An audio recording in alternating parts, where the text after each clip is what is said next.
Today our topic is the heat budget of the Earth. The Earth's heat budget is balanced with the interaction that takes place as heat and the electromagnetic radiation interact with the Earth surface and atmosphere, Earth and atmosphere.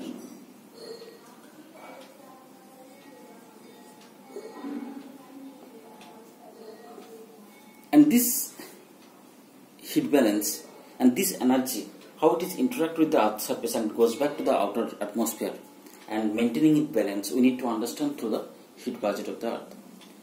It is basically the balance between the incoming and outgoing solar radiation,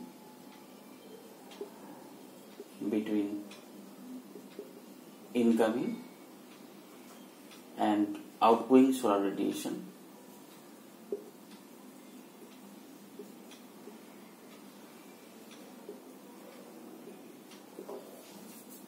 that is the amount of solar radiation that is coming into the Earth's surface and how much radiation goes back to the outer surface. The maintaining is how it is maintaining balance. As you know, at the equator, the sun rays fall vertically, and as you go upward or towards the poles, then the sun rays is decreasing. And the factors that are responsible in that case, one is the angle of sun rays.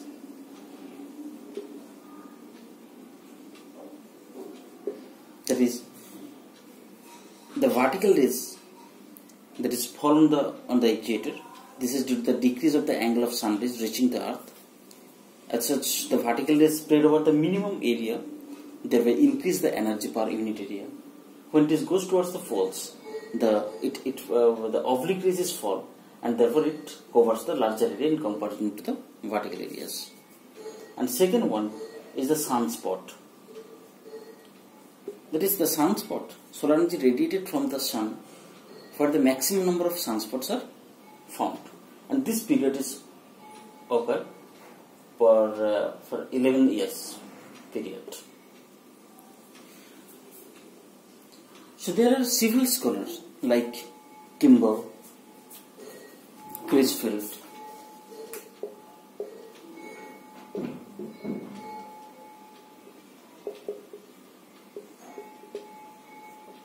Stoller and Stoller,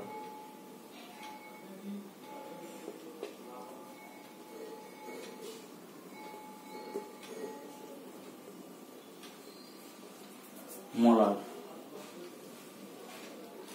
give a description of the balance between the incoming and outgoing solar radiation. However, now we are going to discuss about the Molar's heat budget of the Earth and atmosphere. That is, the Earth receives most of its energy from the sun through the shortwave solar radiation.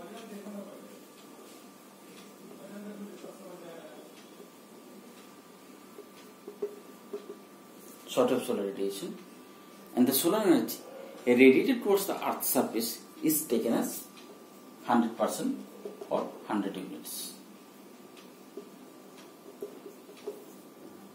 That we can say that 1/2 billion part of that energy radiated from the outer surface of the photosphere of the sun, which is equivalent to 23 trillion,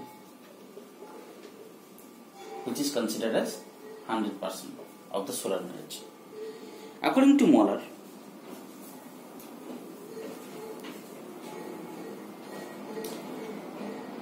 the total energy equal to 100%.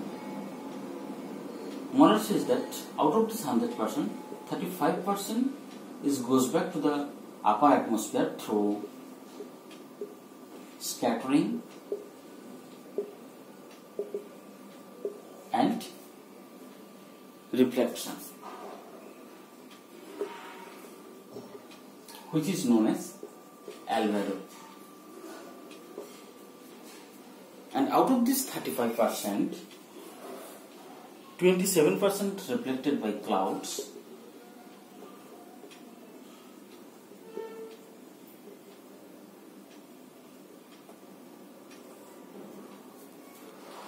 6% energy lost to space, the scattering,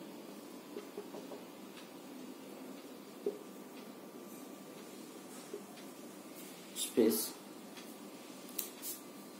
by scattering,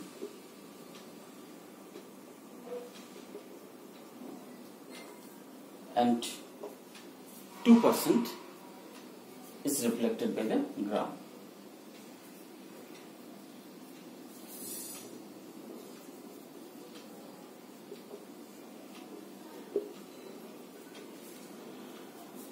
Equal to 35%.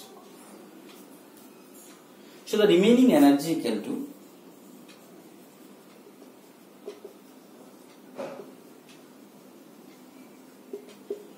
100 minus 35 equal to 65 units or percentage.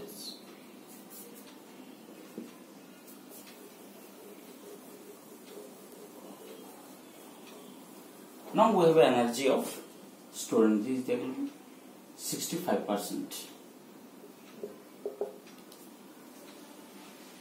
On this 65%, that is heat budget of the earth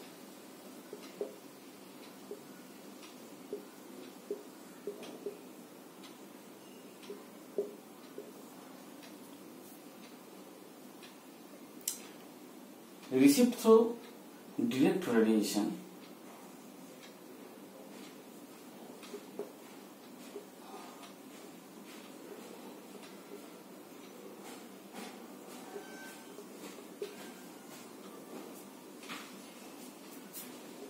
equal to 34%, and received through diffuse daylight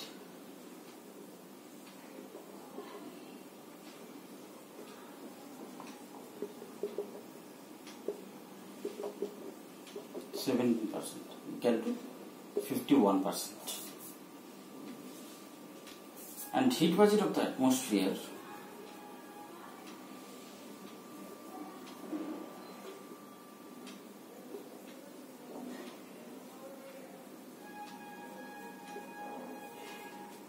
that is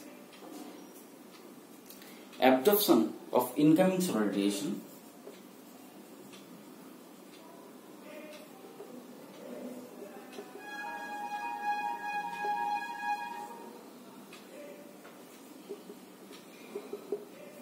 equal to 14%,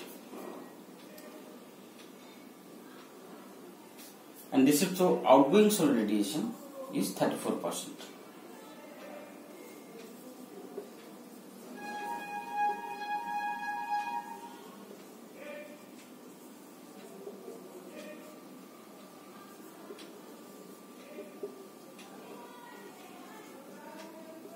Equal to 48%. After receiving this energy from the sun, Earth also radiates energy out of its surface into the atmosphere in the form of long waves.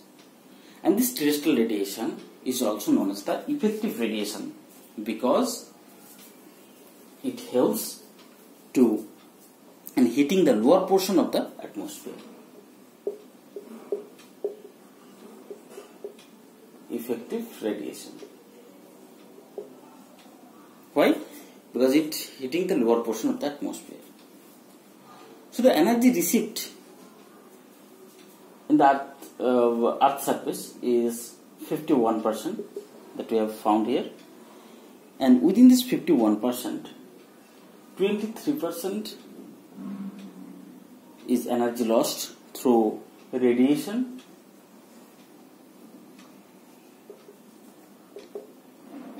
9% through convection and turbulence,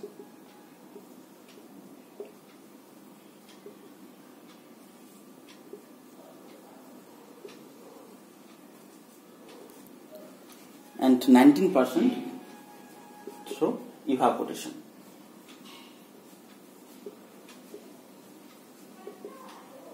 Equal to 51%. And from this heat budget, our atmosphere, that is the 48% has been received, and out of this 48%, that is 14% through absorption,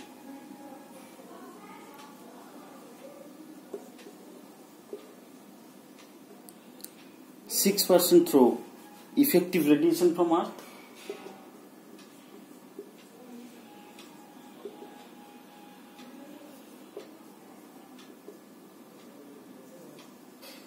from Earth, 9% through convection and turbulence,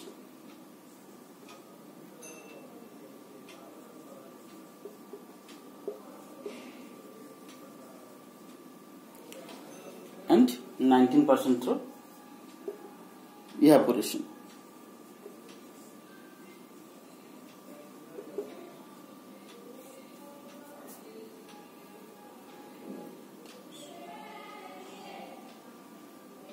Therefore, 416 and 18, 8 and 2 to 4. That is the 48%. So the energy sent back to space equal to 35%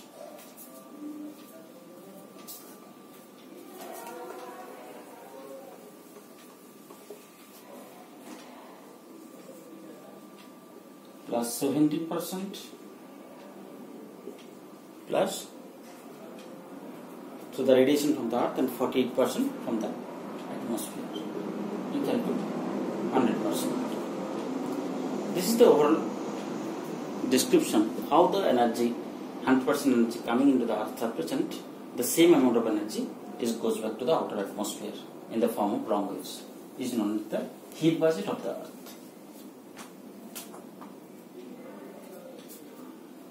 However, there are some important discussion of this heat budget of the Earth, like surface radiation budget.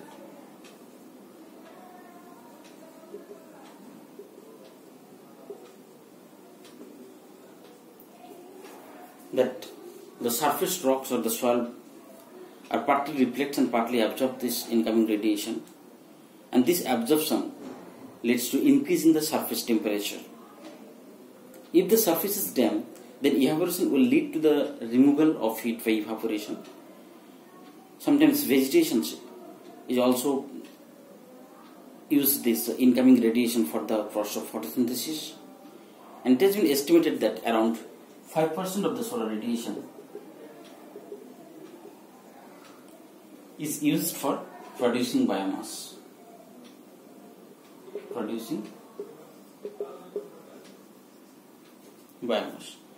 And this reflected radiation depends on the strong of wavelength. For example, in the near infrared wavelengths, that is lit to reflect 40% and absorb 60%. On the other hand, dense forest, that 17% is absorbed, 17% reflect,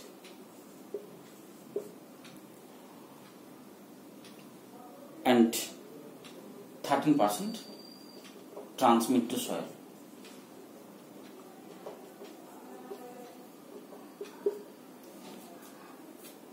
So these are the little description about the surface radiation budget of the atmosphere and the Earth.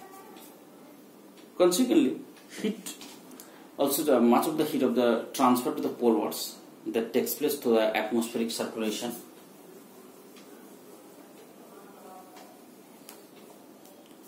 And the ocean surface heat transport is largely by the wind blowing across the sea surface, driving surface or the wave currents.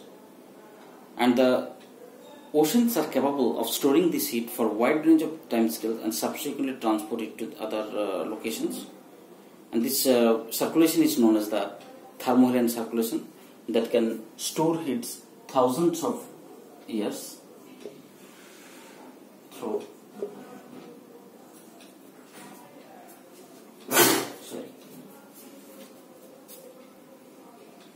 thermohaline circulation. And the strongest thermohaline circulation is found mainly in Atlantic Ocean, where the Pacific Ocean is much of the fresher and features shallow circulations are developed. And this is largely due to the differences in salinity. That you know, there is a salinity is much more higher in the Atlantic Ocean in comparison to the Pacific or Indian Ocean. And the atmosphere transport the water vapor across this isthmus in the Central America and Antarctica to the Pacific, and leaving the former saltier than the latter. Thank you.